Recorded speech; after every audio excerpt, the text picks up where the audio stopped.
working on modeling and simulation since last year, along with the epidemiology as banking systems as specific use cases.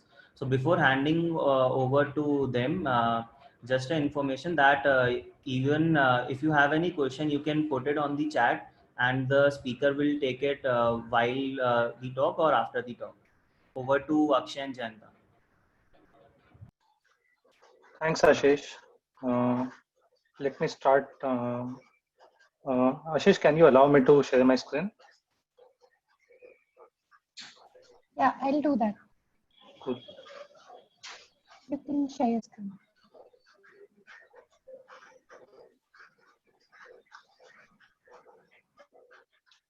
Yeah. Is it visible? Yes. Yeah. Thanks. So good evening, everyone. My name is Jayanta, and let's get started with agent-based modeling and one specific use case, EpiRust, which is a framework which we built to create virtual epidemics. So before we start, let me briefly talk about the team. So within ThoughtWorks, we have engineering for research is a practice, which has been known for trying to solve multiple scientific problems, which are related to so many different domains. So it's a team roughly about 30 to 35 people. We started some 3 years back, and initially we were quite heavy on astrophysics. We were building softwares for 30-meter telescope. We were collaborating with IUCA and then Square Kilometer Array.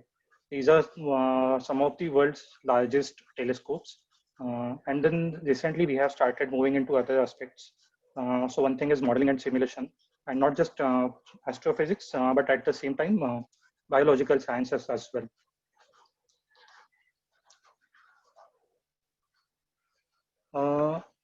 So this was the screenshot from Worldometer. I just got a couple of hours back telling about what is the current state of this COVID-19 as a pandemic. So one small event which happened roughly about in December in China, in one city, and now we see what has happened. The impact is not limited to any country or any city for that matter. It is across all the continents, and it has got a global impact.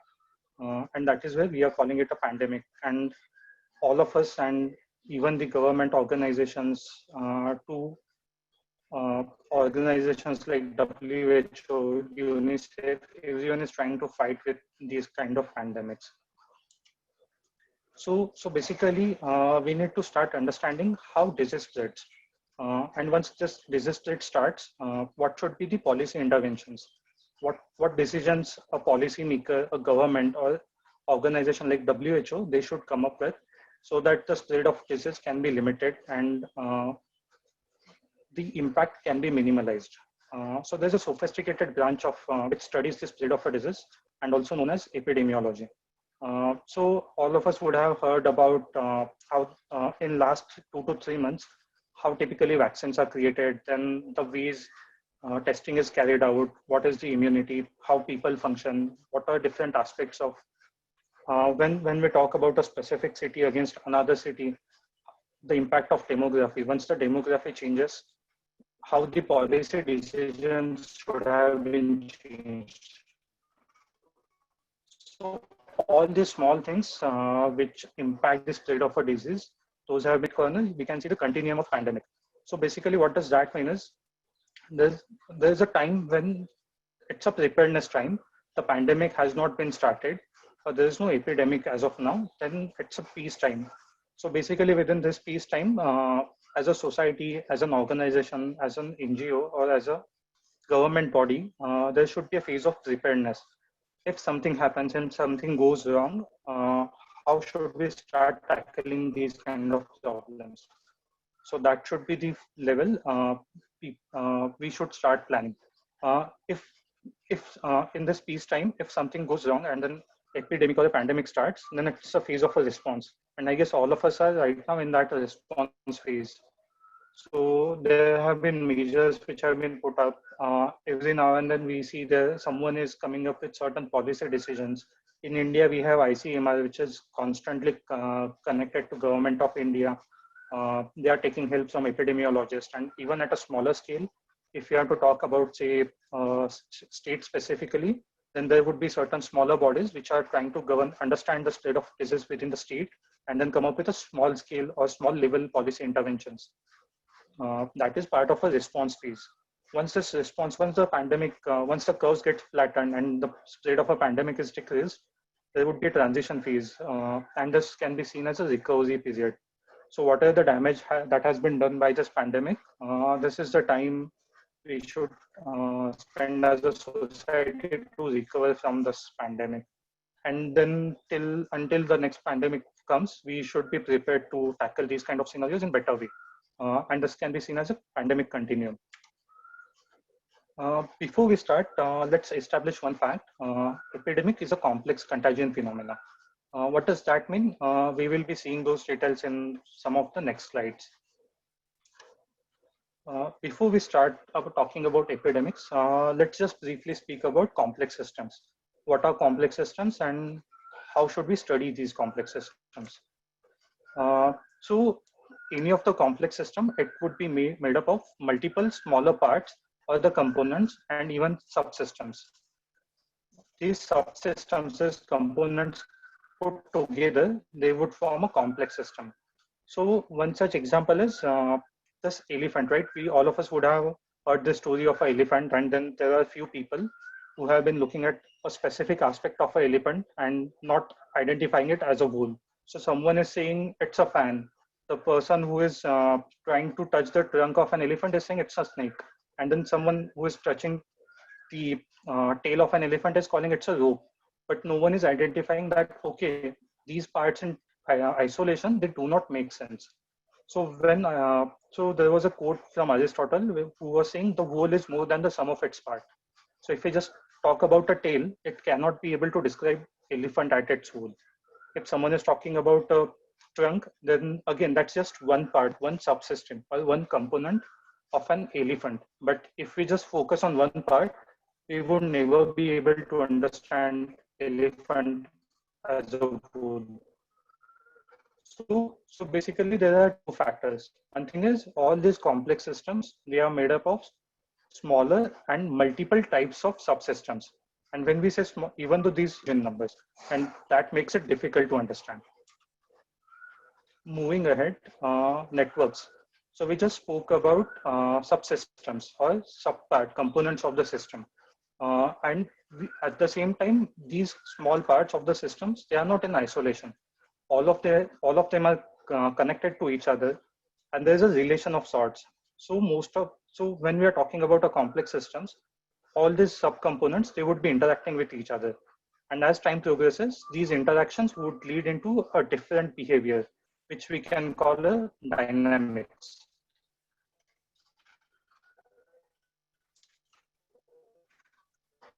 One of the major facts about complex systems is Nord-Lorentz, which says flap of a butterfly wing can change a global climate. So basically what does that mean is the behavior, the climate itself, it's so non-linear. If we think of climate as steps, right, and there's day one and then there's day n. So while looking at this multiple days, if we change something at a small scale at day one, that might mean the result of day n would be drastically different than what we have seen at a day one. And this would create it a lot difficult to understand what is happening. The causation and the relation between all those subparts is so complex that we change a fraction in first part, the next phase would be a lot different than what we were expecting from the earlier expectation.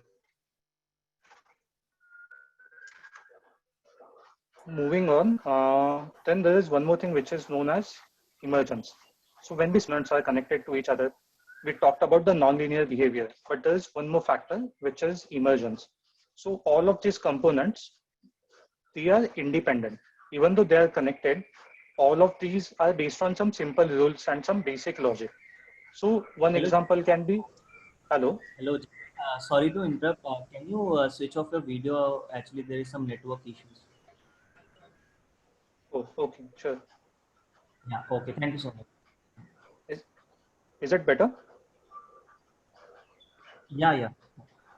Cool. Thank you. So yeah, the next thing which we would be talking about is emergence. So when we say a flock of a bird, right? Every bird within a flock is knowing about its surrounding, and then there are some simple rules which each and every bird is following. No one is trying to. There is no central body which is governing how these birds should fly and what shape they should make. But what is happening is, as every individual bird in this flock is acting upon some basic rules which might be same for almost all of the birds, or if there are multiple types of birds, then uh, every type of bird would have a different set of rules. But based on these rules, they will be performing their movements, and what we see is emergence. So some small scale actions giving rise to high level impact, which can be seen as a patterns which we see from a photograph.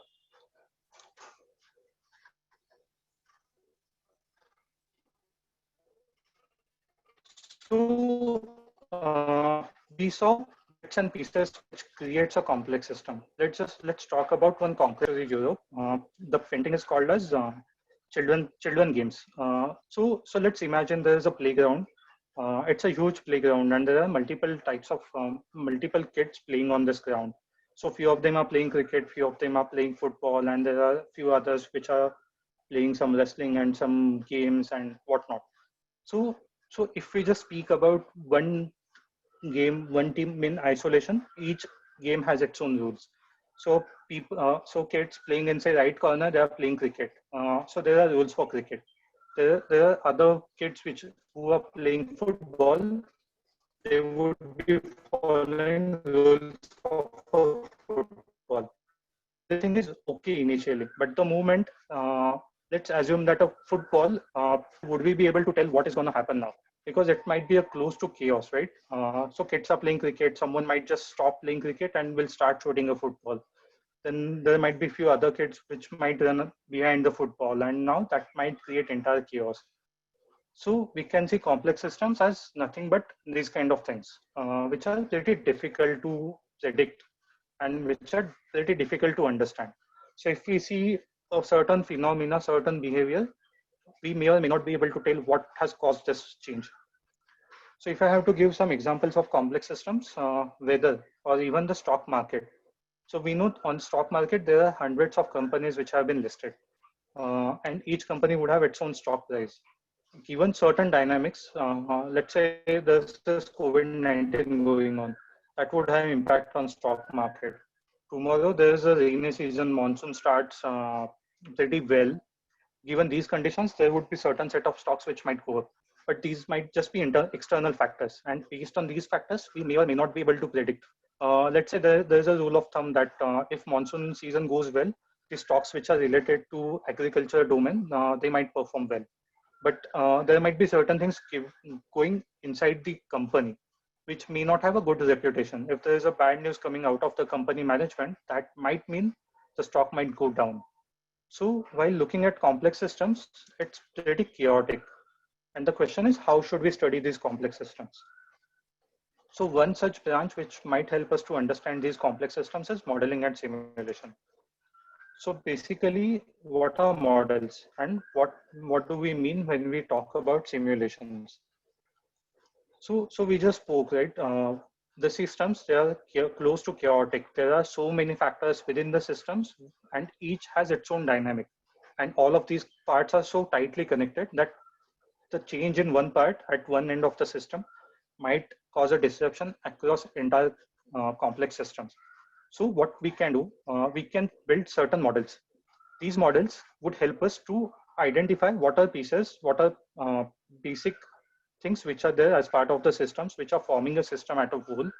And then we can start putting behaviors with these small amount of pieces. And with the help of these, we can come up and try and understand what is happening in terms of a complex systems. So one such example we can see is chess.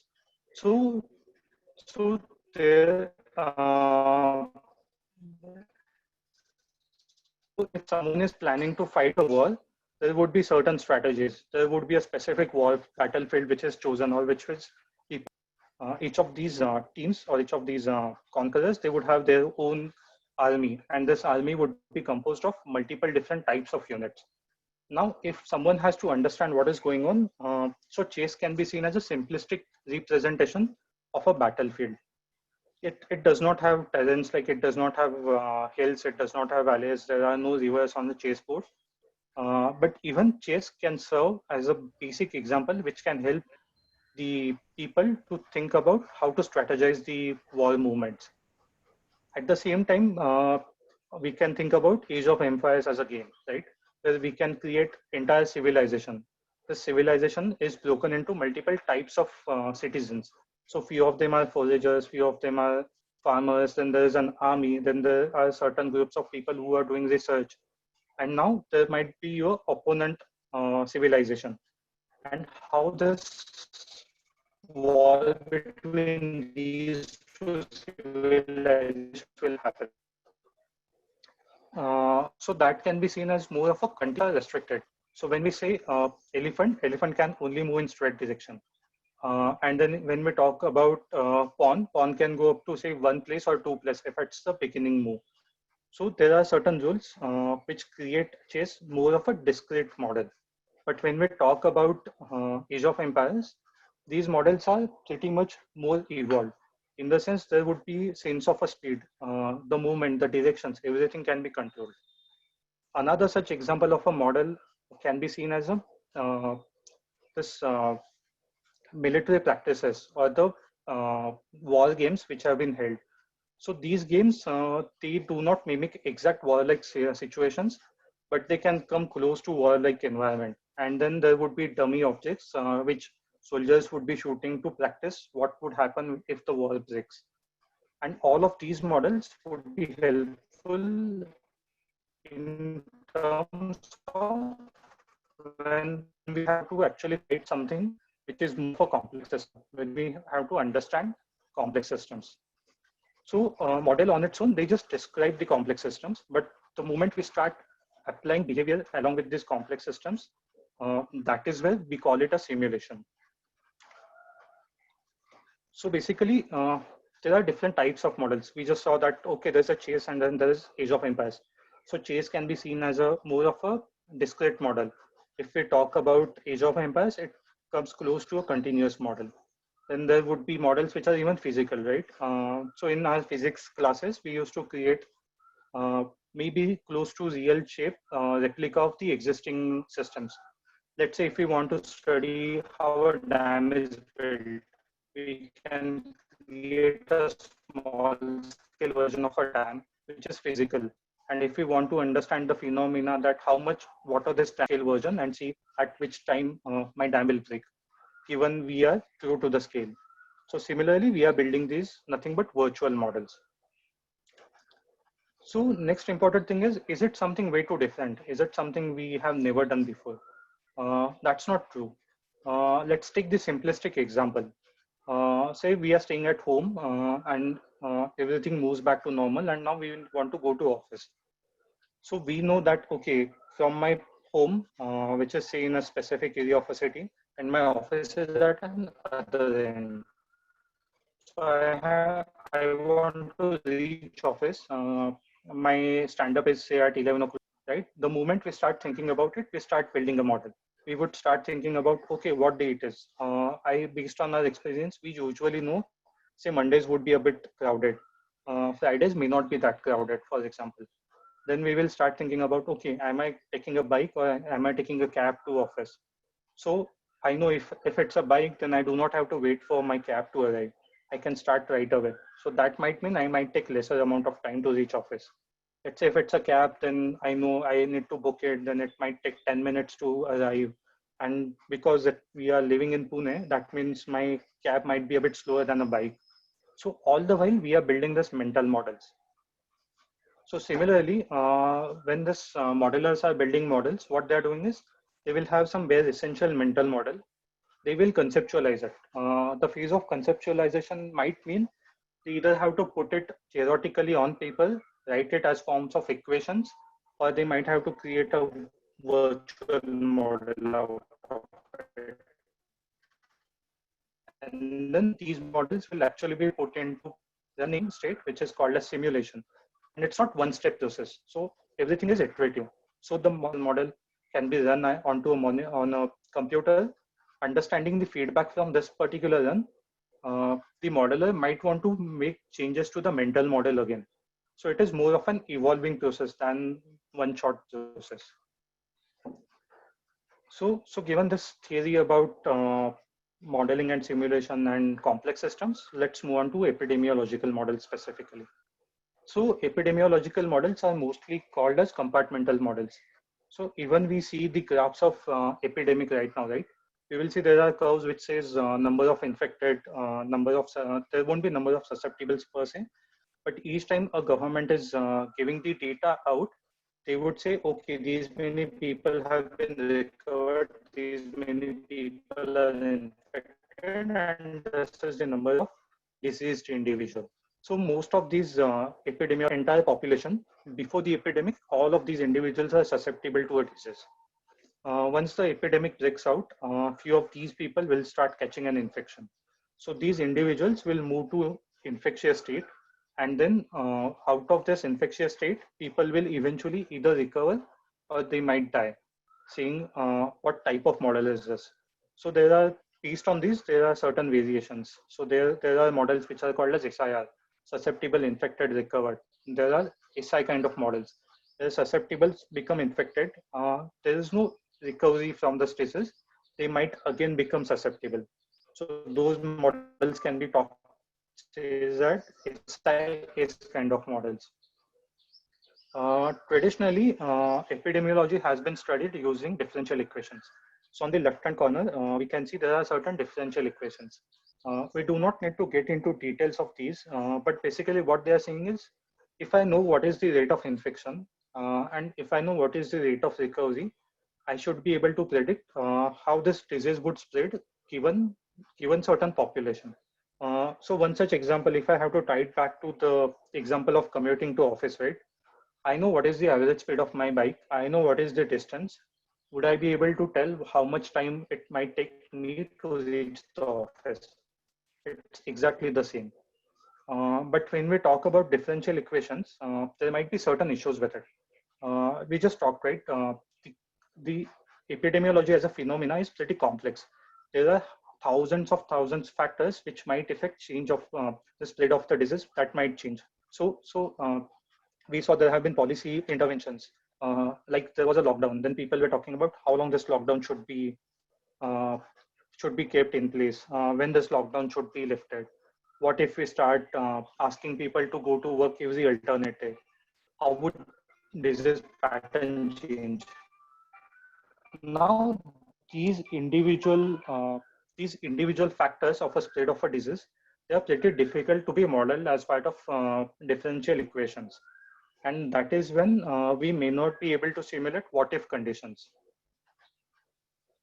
So having talked about these equation-based epidemiological models, there are other type of models which have become popular in recent time, and known as agent-based models. So when we talk about agent-based models, we can look at them as layered. So there is one layer which is about a geography. All of us know that demographics plays a vital role when we talk about a spread of a disease. So for example, let's say there's this densely populated area in one corner of the city. The disease spread within this area would look a lot different than another area which is not that densely populated. So if I have to take an example, let's say in Mumbai, right, we have seen the number of infections growing pretty rapidly within Dharavi because the density is too high. And if we compare it to some South Bombay's part of Mumbai, it may not be the rate of growth may not be that big as what we see in Dharavi. So one layer is definitely the geography. On top of geography, we might want to model the environment. So when this epidemic break, there were multiple research going on. People were trying to understand whether the temperature and humidity has an impact on spread of a disease. And we are yet not sure about this part.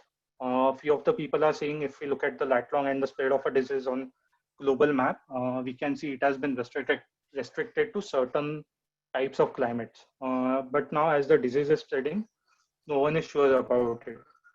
So using these kind of models, we should be able to understand what is the role of an environment when we talk about spread of a disease. And then, so when we say a disease is spreading among the population, that means when we are creating agent-based model, these agents are nothing but the individual people which forms the population as a whole. And when we talk about people, there are different types of people, and every person would have a different behavior, different way of looking at a disease, and then every individual will take its own decisions. At the same time, there would be certain government policy prescriptions, which everyone would be trying to following it. All of these individuals, they would be working when the disease starts, epidemic starts. The way they work, the way they commute, all of these things would have a huge impact on spread of a disease. So while talking about complex systems and complexities, right, we need to know how should we build a model and what all complexities that would play a vital role. So first thing we just spoke about is a domain complexity. So epidemiology, now we established that epidemiology is a complex phenomenon in itself. When we think about domain as an epidemiology, then we have to build some computational model on this epidemiological domain. Once that model is in place, we'll have to implement it in a software, which means we need to write a code that would make these individual agents move. And we should be able to simulate action of every individual. Then we should be able to inject a disease and see how this disease would spread given this particular population. And given all of this, there would always be certain ad hoc complexities. At a technical level, we can see these as right from the exceptions to problems which we usually face because of the factors like scale and these kind of things. And while building these agent-based models for large-scale diseases, we always have to be we always have to cater to all these sort of complexities. So this was about the theory. Now let's start talking about practice and how we started working with these models. As I talked earlier, the models, they need to be evolved, and even the smallest or the simplistic model like a chess has its vital role when we talk about war and coming up with strategies to fight a war. So similarly, we started with this simplistic model. This model was written using a Gamma platform, which is a platform written on top of a Java, and it's an open source tool. So what we started, we created a virtual city. You can say it's a grid, nothing fancy. Then we started dividing this grid into multiple parts. So when we talk about a city, there would be residential areas, there would be office, commercial complexes, and people would be taking public transport from homes to offices. And then while commuting and while working with colleagues and while moving around your neighborhood, we will be interacting with other people. And these interactions would lead to spread of a disease. So all of these dots which we see here, those are nothing but individual people. So on the left-hand side of the grid, we see some yellow area. So this yellow area is modeled as a colony or house, residential colony, where each small grid, which is 2x2 square, can be seen as a one home. And then on the right-hand side, the blue area, that can be seen as a commercial complex. And the area which is in between the gray color, that is more of a transport area. So basically what we are modeling is there are people, there are types of people. So certain people are actually the elders or the kids who do not go to work. So if you see these small squares, these are the individuals who will stay home or they will just be moving mostly around the neighborhood. Then there are certain type of people who will be taking public transport to office. And there might be few others who will be taking private vehicles to office. The small grid which can be seen here in green color 2x2 matrix, it is to denote a hospital. So what is happening is each and every individual in this particular system will have its own routine. So there would be 24 hours and given the clock, everyone would be performing certain movements. And when these movements are happening, there would be certain individuals which can initiate infection. And when this infection starts, on the right hand side, we can see how this infection will progress thing, we should be able to come up with interventions. So while saying people are agnostic, people movements are agnostic of spread of a disease, we should be able to model phenomena like lockdown. If tomorrow there's a vaccination comes for say COVID-19, uh, who are the people who should be vaccinated first? What type of vaccination should be done? When we talk about contact tracing, how this contact tracing should be done, all of these things can be implemented in this virtual model, and then we can derive inferences which can be applicable to real world problems. So moving on the same journey, then we started modeling instead of just a grid based model. What are the road conditions, where are the roads, where are the buildings, where are the residential complexes? And given this data, if we superimpose individual people in this, how this spread of disease would be different. Now, what we are trying to compare is a discrete model, which was my grid-based model, against a continuous model. And then we can validate which of the modeling type will be more suitable to my own pursuit. Having said, and while talking about these models, there's this famous quote from a George Box, who was a statistician: all models are wrong, some are useful. So what we are trying to do, we are trying to come up with some virtual models, which are trying to model realistic phenomena.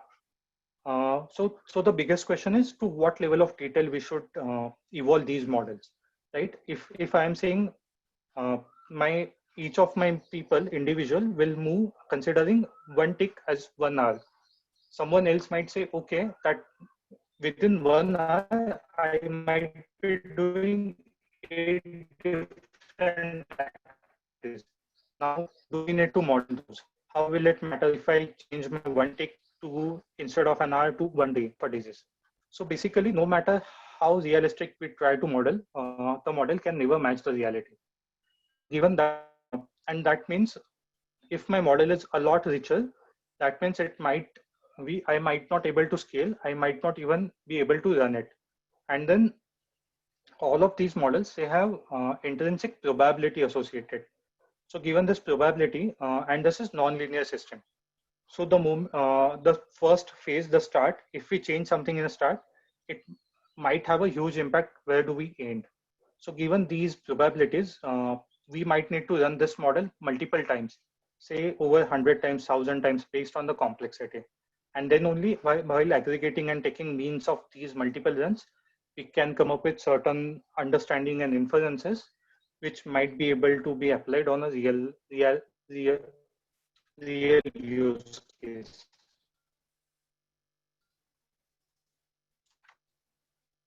So while modeling these kind of problems, right?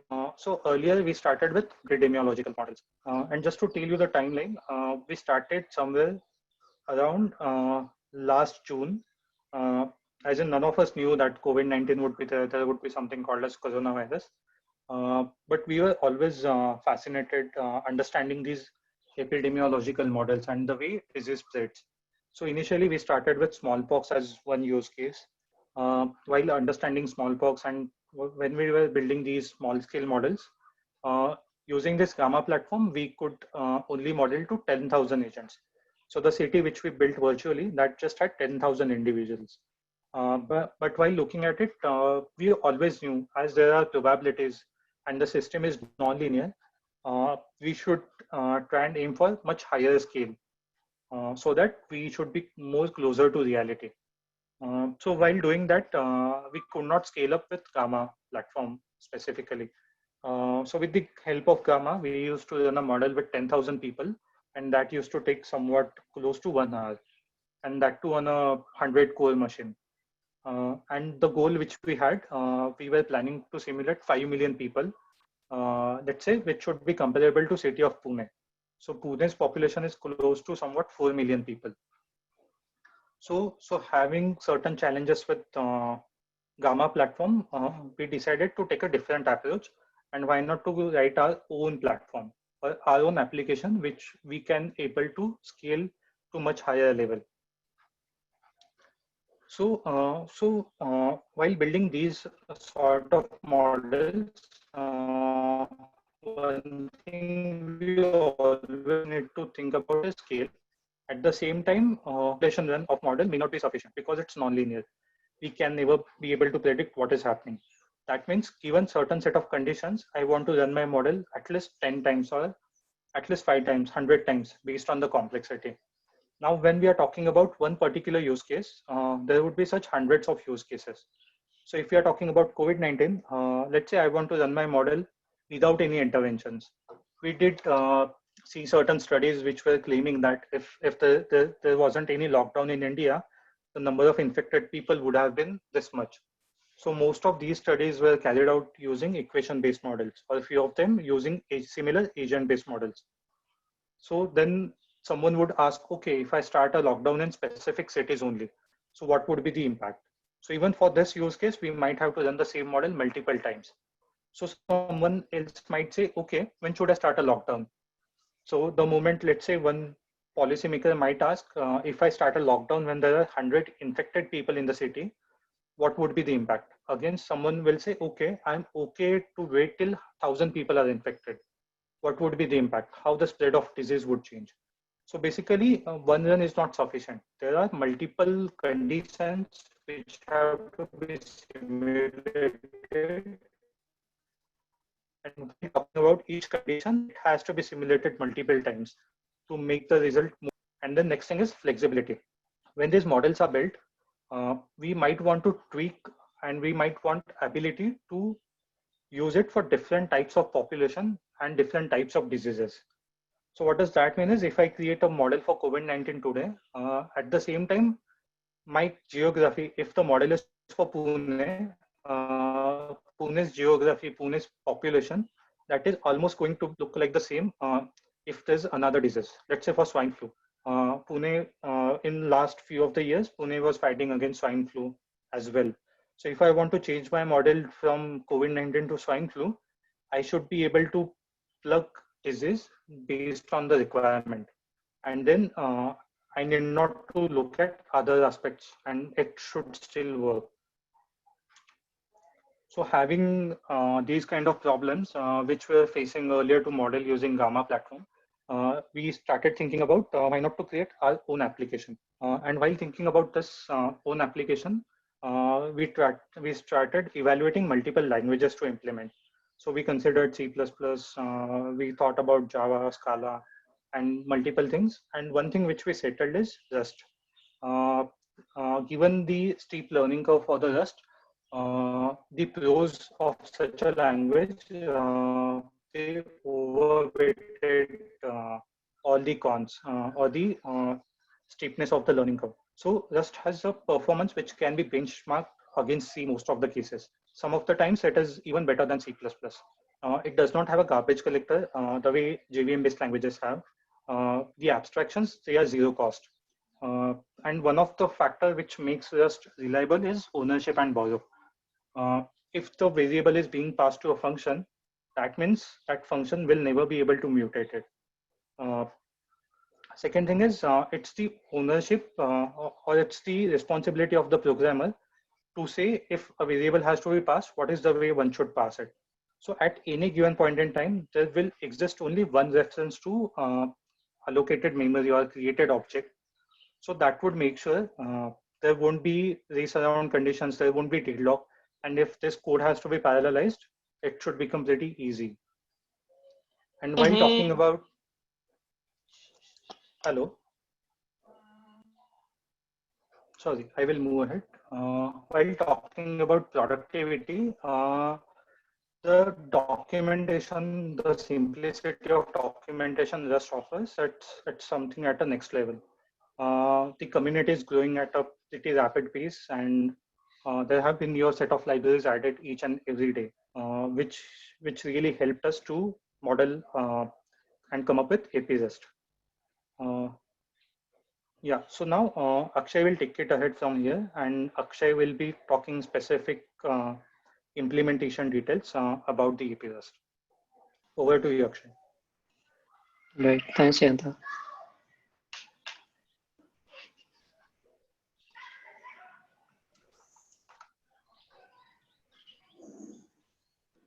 So I'll just share my screen just a minute.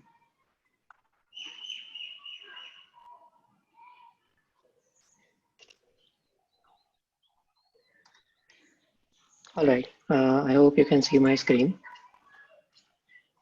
Um, so, Yes, so far we heard a lot about the domain of epidemiology and a few things about Rust and some of the complexity involved as well. So now I'll just walk through our journey of implementing EpiRust. What were the challenges we faced? What were some of the learnings, etc. So the main thing in the simulation is a loop. Um, so what happens is we run the simulation for some hours. It could be 10,000 hours in our case, or it could be any configured value. And then what we do is for each agent, agent is the unit which needs to be simulated. In this case, it is a person on the grid. We move the agent somewhere on the grid based on some routine, and then we update the infection based on who their neighbors are. So that's kind of the core of what we do in the simulation. So moving the agent usually will depend on some routine or some demographics. For example, if it's a working citizen, then they will go to office sometime in the morning and return in the evening. And if they're using public transport, then they'll travel by public transport and so on. And whoever they come in contact with during this time, and if that person is infected, then they will spread the infection or get the infection from somewhere else. So that's kind of the core logic in the simulation. And I know this is very simple, but I'll come to the complex parts later. So first thing, let's look at how do we represent this grid. So the most obvious way to represent the grid would be as a matrix or as a 2D array. So we have a set of cells which have an X coordinate and a Y coordinate, and we model it that way. So for example, in this case, let's say we have a grid of 250 by 250 cells, and that's a total of 62,500 cells. But the thing we see over here is that most of the cells will be empty most of the time. So in this case, everyone is in the residential area, and the work area and the public transport area are completely empty. And that is very typical of these kind of simulations. So we would call it a sparse matrix. That means the matrix is not densely populated most of the time. And this 250 by 250 is a number which is used for a small number of agents, probably 10,000. And if we want to go to say 100,000 or more, then we would be increasing the size of the grid again tenfold on each axis. So this was actually the first implementation we tried because it was the most obvious one. And one thing we saw was that the memory consumption also was pretty high because each cell would consume the memory of an agent. Now there are a lot of ways to solve this. There are many data structures which we can use to represent a sparse matrix more efficiently. But the simplest thing we tried was using a hash map. So the representation would change to be a simple map where the key is a point. A point would be an XY axis, XY coordinate, and the value would be the citizen or the agent that we are talking about. So the good thing is the number of agents will be the number of entries, and whatever is empty on the grid is not taking up any memory as such. And maps tend to be quite good in terms of the cost of operation. So in theory, you will have O1 or ON operations depending on what you're doing. And the memory, instead of a few GB, it came down to a few hundred MB. So that's the thing about the hash map.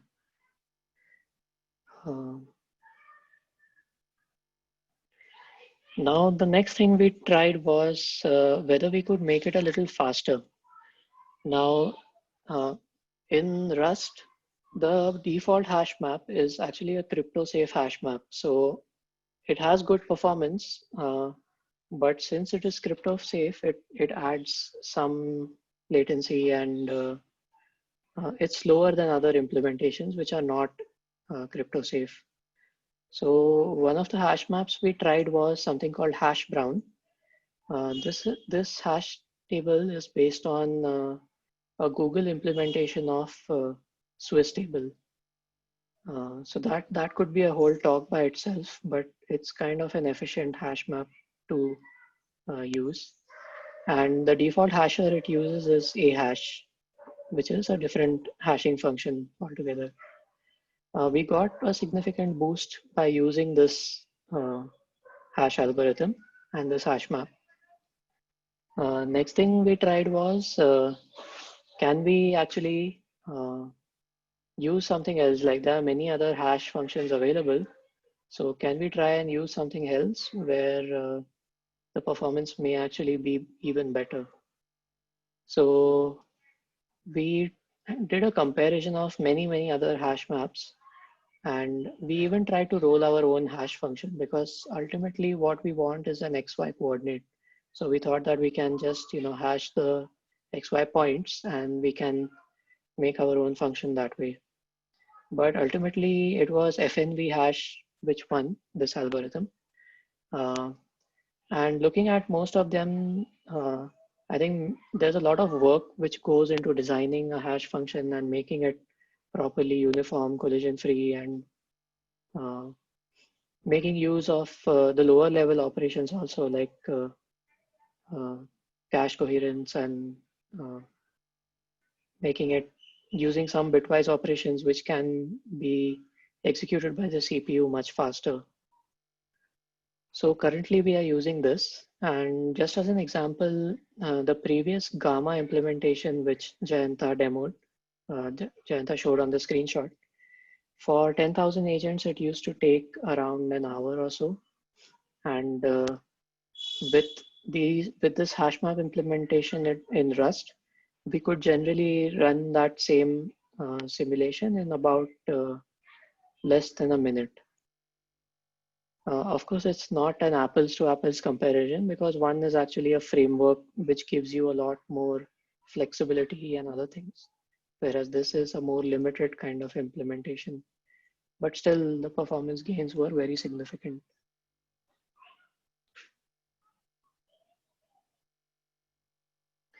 So we still continued chasing how to improve the performance of the simulation even further. And one thing that is important to do is actually a proper profiling, so that we can see where the bottlenecks are and we can target those. Because as humans, we are very bad at guessing what would be good in terms of performance and what would be bad. So profiling is a must, I think. And the first thing we noticed was that any performance bottleneck in the simulation loop is going to be amplified, because that loop can run more than 1,000,000 times. So if you are running for 1,000,000 agents for 10,000 hours, it will be 1,000,000 multiplied by 10,000. So that's quite a large number. So we did a bunch of time profiling using some tools which are available, like macOS Profiler is specifically built for Rust, but under the hood, they all use standard tools which are used for profiling. So this one uses dtrace. And then there is instruments available on Mac, which has a very nice interface, and it actually gives you a live view of the application as well, and perf on Linux. So we use some of these tools to figure out what was taking time under the hood. And Some of the things that had a very significant impact was if we do memory allocations and memory freeze in the loop.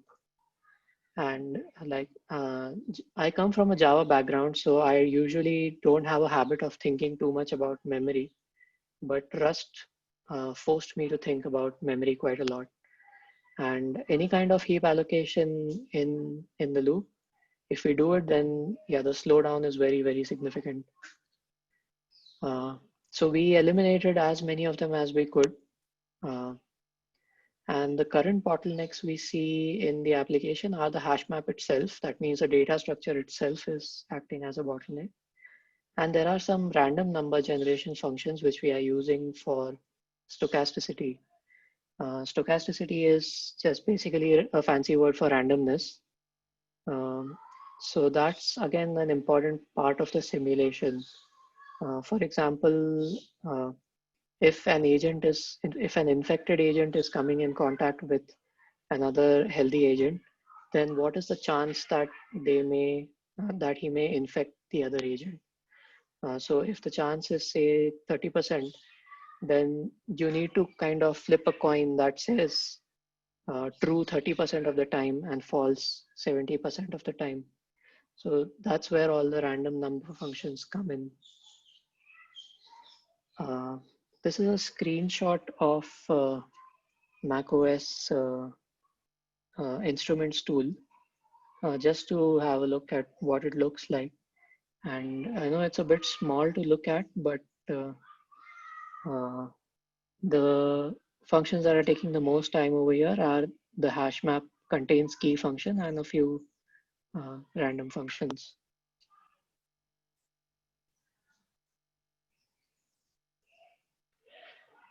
So Jayanta spoke quite a bit about the complexity involved here. It is a complex system after all, but when I use the term domain complexity over here, I'm using it more as a software developer. Like what's the complexity that's coming in from the domain? So I'll cover each of these one by one. The first is the disease dynamics, then interventions and agent behavior and analytics, etc. So one of the examples Jayanta gave earlier was the SIR model, which was the susceptible, infected, recovered model. Now this to simulate COVID-19, this is the model which we used. It is a 9-compartment model. And what it does basically is that a susceptible or a healthy person can go to an exposed state. So exposed meaning that person has come in contact with someone who had an infection. And after that, they will develop an infection. The infection will either be asymptomatic or symptomatic. If the infection is asymptomatic, then yeah, it's generally not much of a problem and the person may not even come to know that they are infected. And after a few weeks or whatever time period, they may automatically recover. Now, if the infection is symptomatic, it's divided into 2 categories. One could be severe and one could be mild. Now, again, a mild infection can be recovered normally after a few weeks without any other processes or medication even.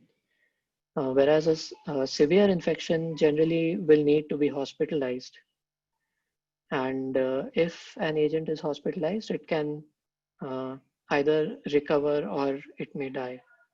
So this is the disease model which we used for COVID. Now, as Epirust is meant to be more like a framework, although currently we are tuning it more for COVID. But one of the ways in which we incorporated other disease models was just setting some values as 0. So for example, if we don't want an exposed state, we can set this transition to 0.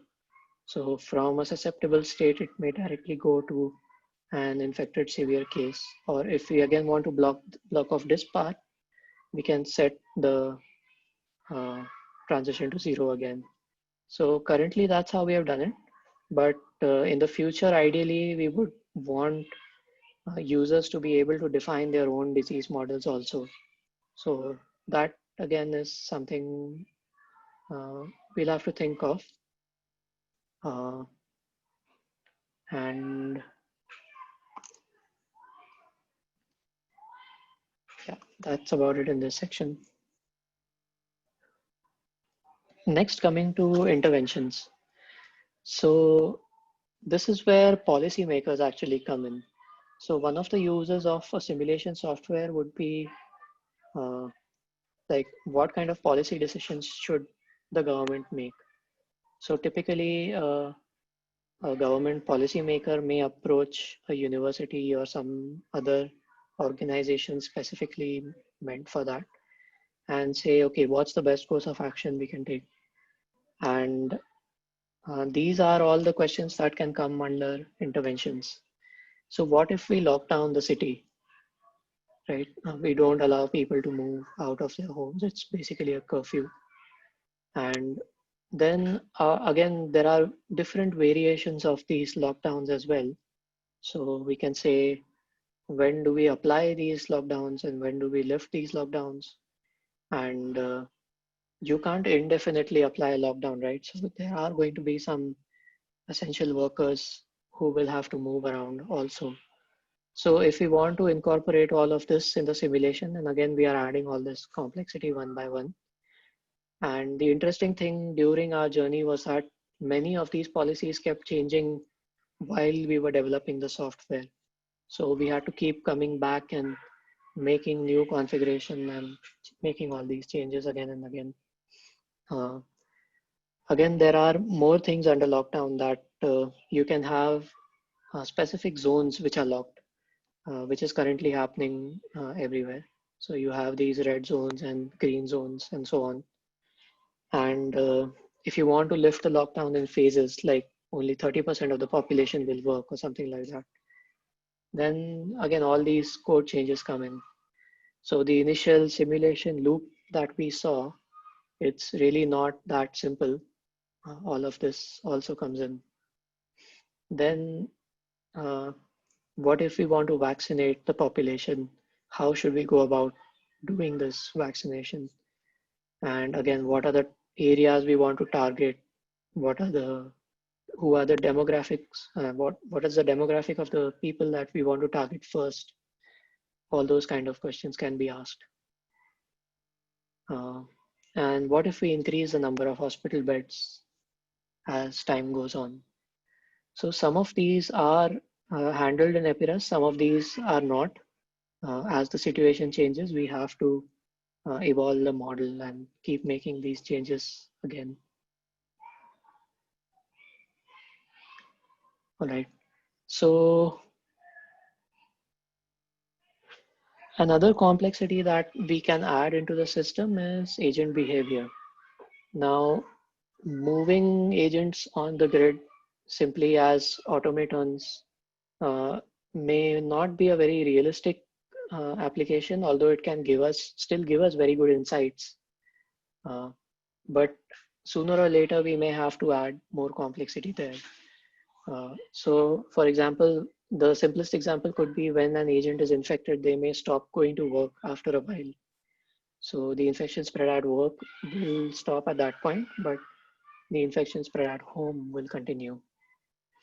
Then as we are seeing currently, healthcare workers many times follow a different routine where they quarantine themselves for a while after they have been to the hospital.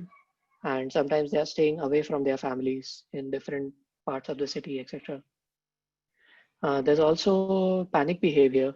So for example, if people in a housing society are very relaxed and suddenly they find that someone in their society is infected, their behavior will change significantly. They will stop probably going out for walks and all. So again, this kind of behavior can come in. We haven't modeled panic behavior into Epirus yet, but maybe in the future we will. Now, the other thing is about analytics and visualization. So since these simulations tend to depend on randomness and they are stochastic. Running one simulation may not be enough. We may have to run 5 simulations and then average trends across them and see. There is also a lot of other analytics that we can do uh, in terms of looking at the shape of the graphs that we have and how they change depending on interventions and all. So all that kind of data science work will happen on the output of the simulation. Then one of the other challenges we faced, this is more of a technical challenge actually, is plotting large data sets. So when the simulation is run, let's say it runs for a full 10,000 hours, which is roughly 400 days, more than a year. How do we plot this? And what we found was that many of the JavaScript libraries over here, they get very slow when we load such large amount of data. So we had to find an appropriate library which could handle all that. And there were a few. Obviously, we could write our own on D3 as well, but we wanted to save time and use something which was existing. And the other thing is, if you look at the movement of agents on the grid, if you actually want to visualize this like a chessboard, like a game which is actually happening right now, then the amount of data generated is very huge. So for each tick, for each hour, in our case, each and every agent will have a state update, and pushing out this amount of data is impossible for a very large number of agents. So the compromise we had to make over there was the visualization will happen only for a smaller number of agents, say less than 1,000. And GIS. So currently Epirust doesn't support GIS as a geography, but we can use the grid to say that this is, say, a city. So if we simulate the entire of Pune on the grid itself, we can probably divide each ward into a separate grid and simulate it that way. But the moment we start getting into this kind of complexity, there's again a lot of slicing and dicing of data which we will have to do, because a user may ask a question, okay, I want to see things at a ward level. I also want to see things at the city level. And I also want to see things at the state level. So again, it becomes very complex as to what you want to show where. So that's about the complexity which is involved in the domain and few of the technical challenges as well. So I'll move to Epirust architecture now, like how the application actually works. Maybe I'll show a demo. So I'll just stop sharing my screen and share the full screen so that we can see that a little more easily. All right. So I've shared my terminal and the Epirust code is checked out. And basically, if you want to run a very simple simulation in the command line mode, all you have to do is say cargo run with the release flag.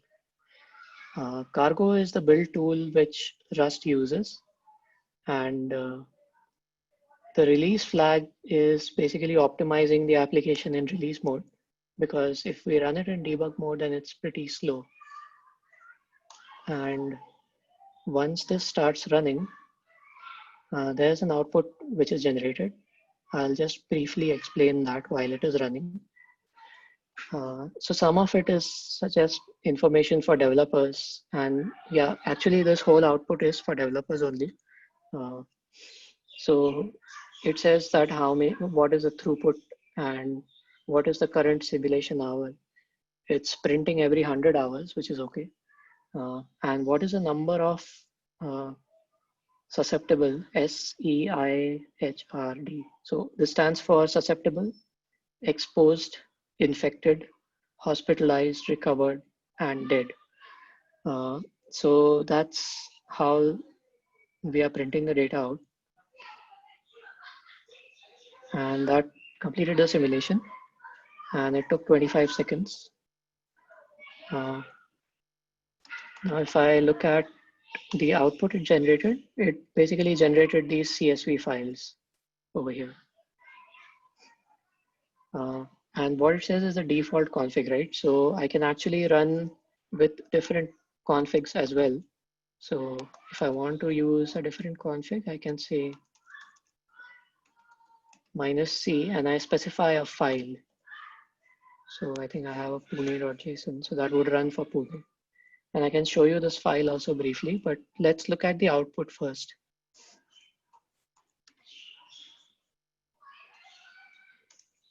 So it's just a CSV with the counts which are uh, available at a particular hour, and it goes on that way. And this we can use to visualize it on as a chart. So let me show that as well.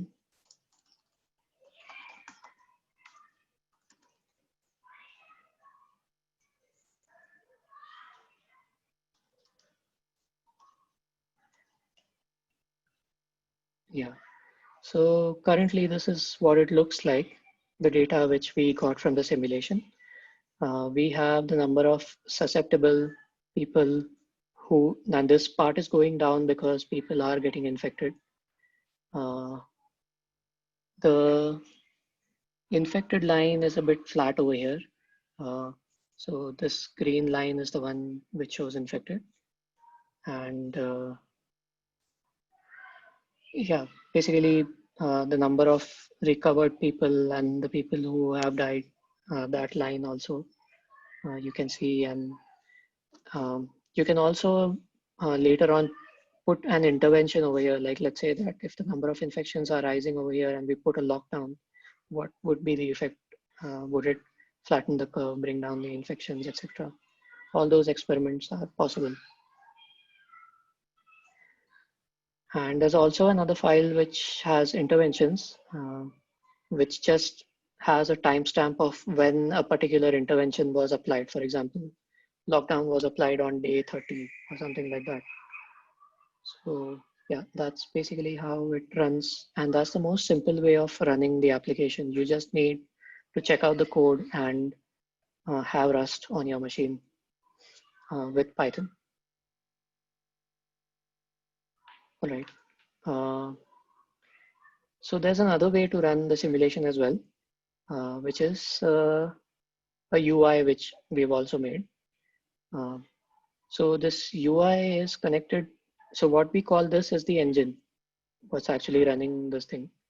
I'll come to this when I explain the architecture diagram. So over here, it's just a nicer way of defining the configuration and the interventions and everything. And we can start the simulation from here. When we do start it, it will show us a similar graph that we saw over there. I think this is a different simulation. That's why it looks different. But yeah, it's quite, it's just a workflow so that users can get it a little easier. And we can, this was for a smaller data set, so you can also see the grid over here. And if I play it, then hopefully it'll show the simulation as it is progressing as well. So the red dot you see is one agent which is infected, moving around, and it will probably spread the infection sometime later. So this will take some time to run, but I'll not wait for it. Just pause it.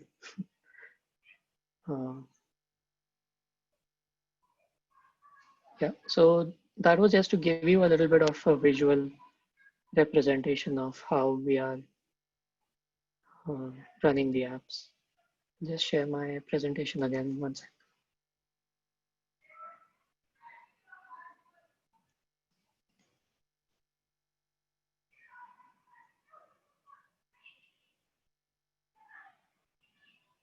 Okay, I think I lost it.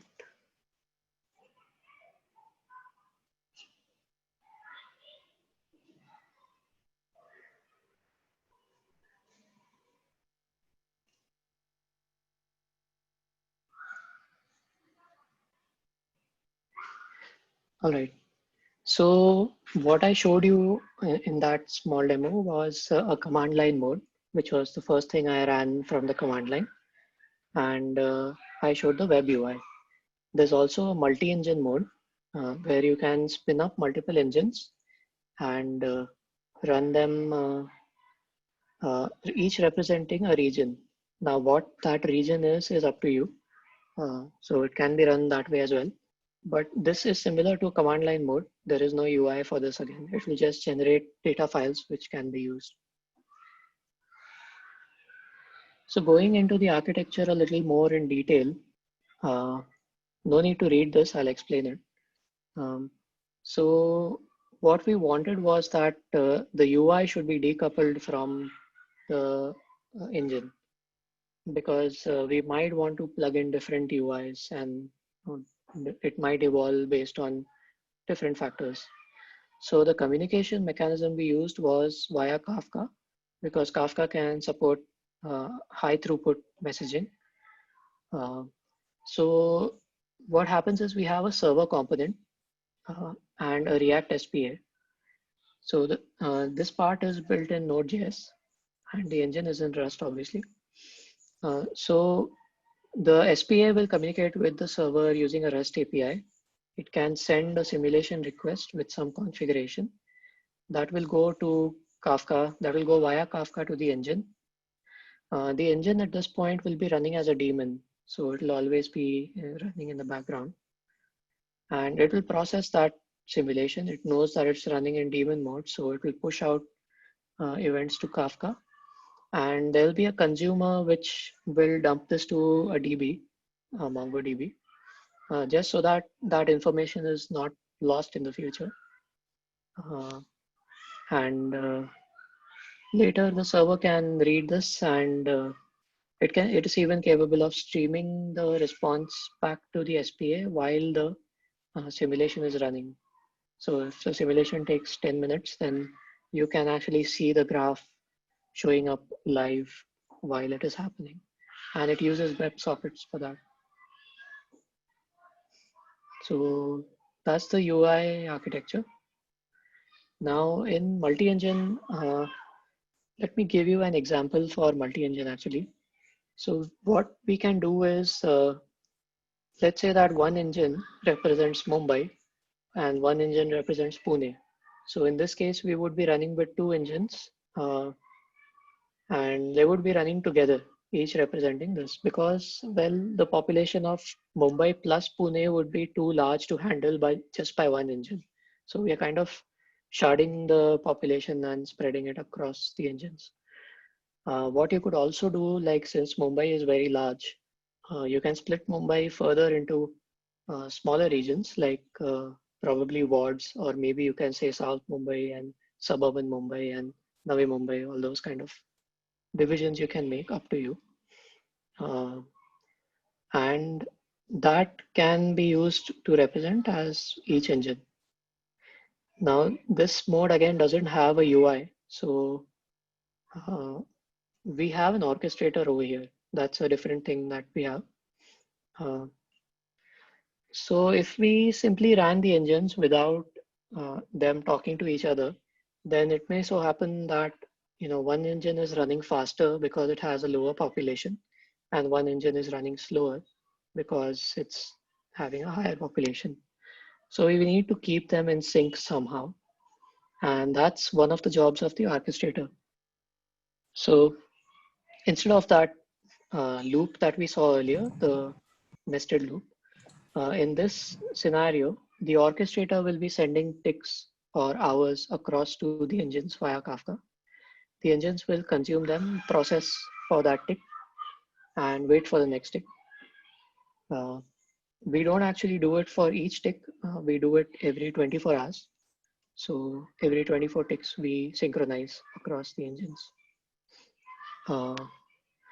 Another thing which happens is there is a travel which happens between the engines. So people may be traveling from Mumbai to Pune and so on.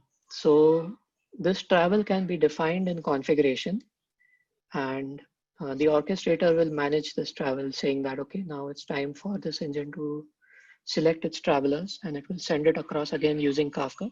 And the other engine will receive that message and assimilate that incoming population. Yeah. So that pretty much covers the architecture.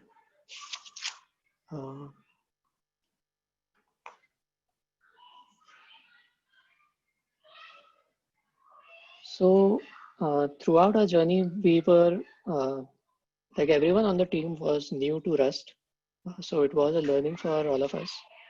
And uh, like you've already seen in the previous slide what the benefits of Rust are, but here are some of the pain points that we encountered. One of them was that there is usually a limited choice of libraries and frameworks available. Of course, comparing it to other mature ecosystems like Java or .NET or Ruby or something like that. So to give you an example, the Kafka library that we used is actually a wrapper around a C library, which is RD Kafka. If you want a native Rust implementation of Kafka, then the libraries there are not very mature from what I saw. And that's the similar case with many other libraries also. Many of them are wrappers around C libraries. And they are the most full-featured ones because the C libraries have been around for a long time. There are exceptions, of course. There are some many good libraries, like there is the Tokyo framework, which is used for async await, and a few others. But in general, that's the case. And I think that's going to change within the next year or so. I think we'll see a lot more libraries coming up, especially as larger companies like Apple and others are picking up Rust as their language also. The other thing was that the learning curve is pretty steep. Now, I coming from a Java background, I don't have a habit of thinking about memory and heap space at all. The only time I think about heap space is when we run out of heap space in Java. So this was actually a different mindset. Someone coming from a C++ background may have a different experience in this case. But I think it was quite fun to work with. The other challenging thing was around unit testing frameworks. Now, this language doesn't have any reflection or any dynamic features. So building a unit testing library itself is a difficult task in Rust. So what most of the libraries do is they rely on macros, procedural macros, and they generate code during compile time. And that becomes a little bit difficult to use because internally what they are doing is they convert a structure into a trait. A trait is similar to an interface. And they do it that way. So they are a bit difficult to use also. And you won't find the same kind of easy to use mocks that you can use in Mockito, etc. I think it's worth mentioning that there's also a kind of mindset change which should happen when you are using Rust. So don't think like Java, you probably start thinking more in terms of languages like Rust itself and Swift and other kind of languages. So that change in thinking, another thing was you're always thinking about memory when you're writing Rust. And you're also thinking about who owns this data because the ownership and borrow checker is what the compiler will keep nagging you about when you are doing something wrong over there. Another lesson was to avoid mutations whenever possible, because that just makes the code much harder to test and much harder to make concurrent also if you are getting into concurrency. So I think in a sense, what Rust actually does is forces you to write code which is simpler. So in that way, once you get into that mindset, I think that's the good part about Rust is that it'll actually force you to think about the problem before you start getting into a spaghetti code kind of situation. All right. So that was about it. And this was a huge effort with many people involved, and thanks to all of them. We also had a few external contributors, collaborators. We were collaborating with Dr. Mihirajan Vatkar from Pune University and Dr. Gautam Menon from Ashoka University.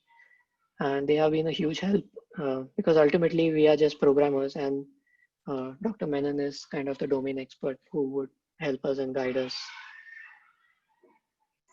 And that's it. Thank you, everyone. I think we can go to questions now.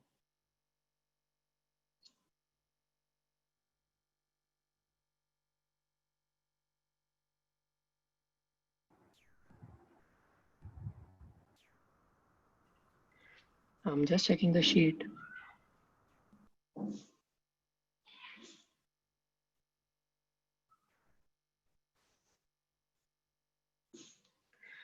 So I see one question, which is, have you considered Julia for building the model? If yes, where do you see Rust wins over Julia? So I'm not sure if we considered Julia in the initial stages, but our main goals were performance and flexibility. So in those considerations, I think that is why we chose Rust. And as far as the scientific computing aspect of things was concerned, I think it was lower in this case. So yeah, I think that's what brought Rust to the forefront. But I don't think we gave a thought to Julia at that point. And Jayanta can correct me if I'm wrong. Yeah, Akshay. So just to add, why we chose Rust and not Julia. I had some experience with Julia. Julia is pretty amazing. So for someone like a mathematician or a computer scientist, right? The syntax of Julia is pretty close to how we write mathematical expression. But the performance is again it's close to Metal, again comparable with C. So it's amazingly fast. But the problems I felt it might have is about the extensibility and the flexibility. And from my previous experience, the community support that was pretty limited. So I used to work with version 1.5, and when 1.6 came, many of the things got outdated. That means a lot of code has to be changed so that we had to migrate to the newer version. I guess that was one of the case, one of the scenario. But overall, I think even Julia community is evolving. But yeah, it seems pretty promising for scientific coding and use cases like this specifically.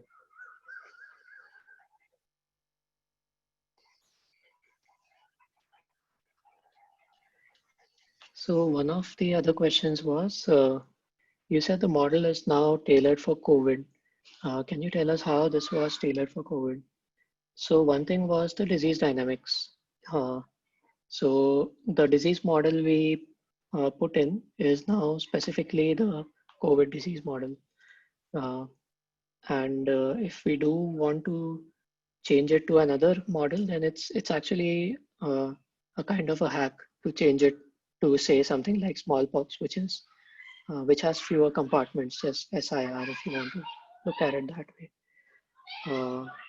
The other thing was the interventions that we implemented were more COVID specific interventions. For example, lockdowns and the various complexities around lockdowns like essential workers and changing routines of healthcare workers and so on. So that again is more COVID specific. For example, for something like small swine flu, you may not really need a lockdown, or you may need a very localized lockdown, say of a school or something. So that's what I meant by tailored towards COVID.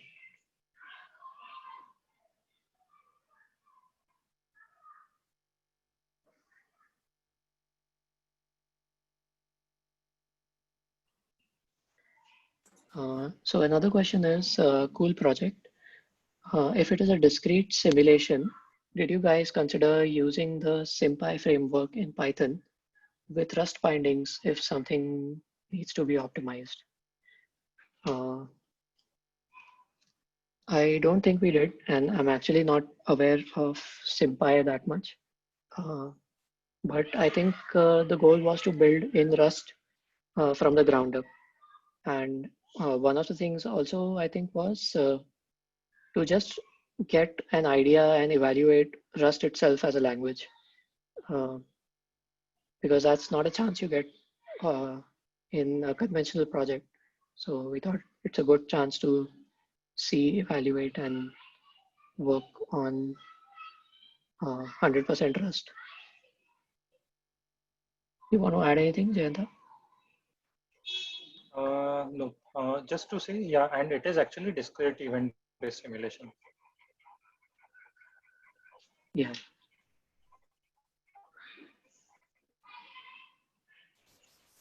Another question is, how easy is it to provide different input to Orchestrator for multi-engine simulation run? So it's a task by itself. I think if you have, say, 3-4 engines, then it'll be easy. If you have, say, 50 engines, then it's obviously going to be more difficult. I can actually show you the configuration. So I'll share my screen again. So this is the configuration of a single engine. All right, and it's just a JSON file basically, and it has settings for the population that you want, the disease dynamics that you want, the geography that you want to work on, the interventions, and so on. Now, in a multi-engine simulation, what this configuration basically would be replicated across several engines. So if I look in the orchestrator, I can show you one of those.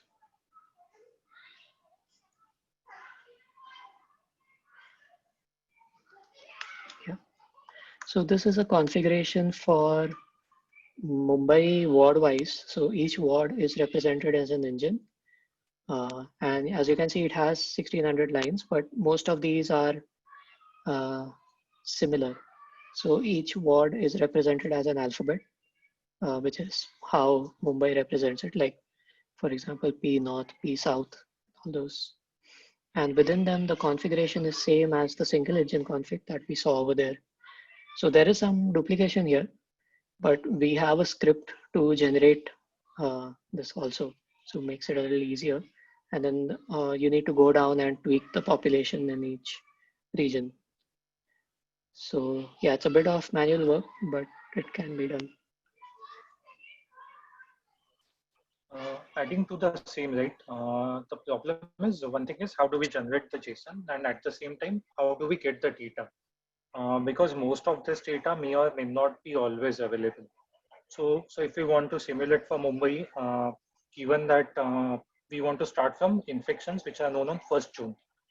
So we'll have to go through each ward. So we need to look at some data set which is publicly available, go through it and understand whether that granularity of a ward, we need to have that data. And then only we can actually simulate at a ward level.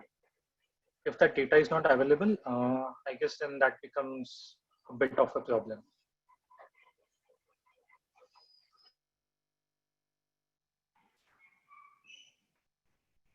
Yeah, data availability is a problem by itself. So we had to rely on the 2011 census in some cases for getting the population data. And that's, as you know, still not very up to date because it's time for the next census now. So there's actually another whole domain involved, which is called synthetic population generation, which we didn't cover in this session.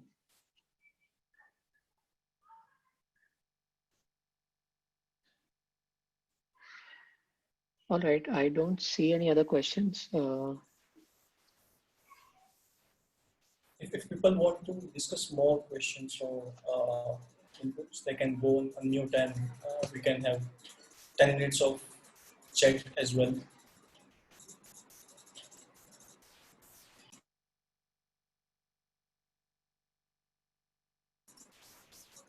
I have one question, Shubhra here. So, if this is something, this model, we have to take it to some researcher, like you are working with Dr. Menon and other professor.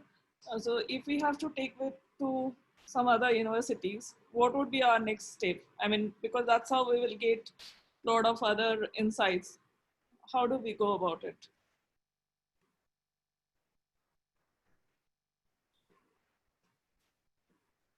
Jayanta, do you want to answer that one? Yeah, so I will just repeat the question just to clarify. So basically, we have some collaborations, and if we want to go ahead and take this model to many more researchers, then Yeah. how should we go about it, right? Yes. So what we have done is we have put this model into open source. So it's under ThoughtWorks organization on GitHub. So the code can be cloned right there. The user or the modeler can change the configurations. There would be a bit effort to set this up locally, but all of the steps are listed in README documentation. So by following that, the repository can be set, and it can help modeler to run it with changing and different parameters per se. Okay. Having said that, as we spoke, right, this model has, it's more of an application, and it is pretty much tied to COVID-19. The next step, which we are working along with KPRest, and which we recently started, is Bharat Sim, where we are planning to come up with a framework which would be much more mature, so that modelers can directly start modeling and not to worry about underneath language implementation and how the language compiles the code and what happens and how it runs. So something can be seen maybe as a Gamma platform per se. Okay. Thank you. Thank you. So we actually have a pretty active collaboration with Dr. Gautam from Ashoka University, and he helps us a lot taking this forward. And of course, we have our own people, Harshal and Chaya also, who help put the word out to various people and organizations to get people to know about this tool. Also, in BharatSim, like one of the things we are doing is you saw all this configuration, right? And many of these interventions can get quite complex quite easily. So a simple JSON configuration may not suffice anymore because you might want to add some logic here and there. So we are thinking of a DSL kind of approach over there where you can actually, a user will actually write some code to configure the model itself. Just wanted to add that. Yeah, that would be the ideal stage, because the way I understood the demo at the moment, probably it needs some kind of programming knowledge, awareness to run this kind of model, isn't it? Yeah. Okay. Most of the users though would be from universities, and from what we understand, they are kind of tech savvy and able to use, familiar with programming basically. Yeah, that's true. But then the new language or framework, of course, you explained how easy it is. So I'm sure a lot of university would have been quite comfortable to adopt this. But yeah, always there is a mental blocker also, isn't it? To Yeah. adapt into any new technology stuff, whatever it is. Sure. Yeah, that's definitely true. Okay, thanks for your time. It's a very informative session. At least we got to understand how modeling works and how any intended user can use it. Thanks for your time. Thank you. So there's this another question. Does this model recommend policies for COVID? So this is not like a recommendation engine per se. The modeler has to visualize, think about these policies, then implement it. And what this model can provide is it can actually visualize and make a run through with these policies, and then policy A can be compared against policy B. So basically, trying these kind of policies in reality may not be feasible, or it may or may not even be ethical. So something like, let's say, lockdown, right? If there's no COVID kind of situation, we can never ask people to not to leave their homes and see how many people are interacting. But given these kind of modeling frameworks, these things can be visualized. But it's definitely not like a recommendation engine where it can crunch it on its own, learn, and then come up with policy prescriptions. The modeler has to think about those and then implement those, put it as part of a model code, and then this can say what will happen if this policy is there. And if this policy is not there and there's another policy, what would be the impact?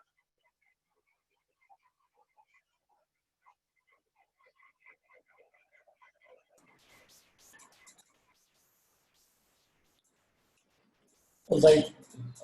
So if we don't have more points to discuss or questions, I want to conclude by thanking Jayanta and Akshay for such detailed informative talk. I'll be posting the feedback link, feedback form link in the chat. So please provide your valuable feedback and help us improve for the coming weeknights. And yeah, thank you so much everyone for attending the event. Thank you so much. Thank you. Thank you. Bye. Stay safe.